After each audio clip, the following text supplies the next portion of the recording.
સાવરકુંડલા ખાતે 108ના કર્મચારીઓ દ્વારા વિશ્વ પર્યાવરણ દિવસની ઉજવણી કરવામાં આવી। અમરેલી જિલ્લાના સાવરકુંડલા ખાતે આવેલ કે મહેતા સરકારી હોસ્પિટલ ખાતે 108 તેમજ વન વિભાગના અધિકારીઓ અને આરોગ્ય વિભાગના કર્મચારીઓ દ્વારા સાથે મળીને વિશ્વ પર્યાવરણ દિવસની ઉજવણી કરાઈ। વિશ્વ પર્યાવરણ દિવસની ઉજવણીના ભાગરૂપે આજરોજ 5મી જૂન એટલે કે વિશ્વ પર્યાવરણ દિવસ નિમિત્તે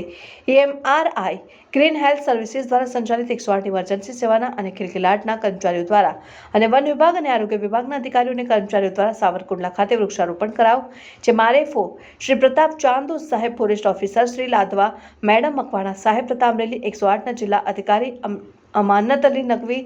અને અન્ય ફોરેસ્ટ કર્મચારીઓ અને કે મહેતા સરકારી હોસ્પિટલના કર્મચારીઓ દ્વારા સાવરકુંડલા કે મહેતા સરકારી હોસ્પિટલ ખાતે વૃક્ષારોપણ કરી વિશ્વ પર્યાવરણ દિવસની ઉજવણી કરવામાં આવી। સમગ્ર અમરેલી જિલ્લામાં અલગ અલગ આવેલ 108 અને ખિલખિલાટના લોકેશન પરના કર્મચારીઓ દ્વારા વૃક્ષારોપણ કરીને વિશ્વ પર્યાવરણ દિવસની ઉજવણી કરવામાં આવી।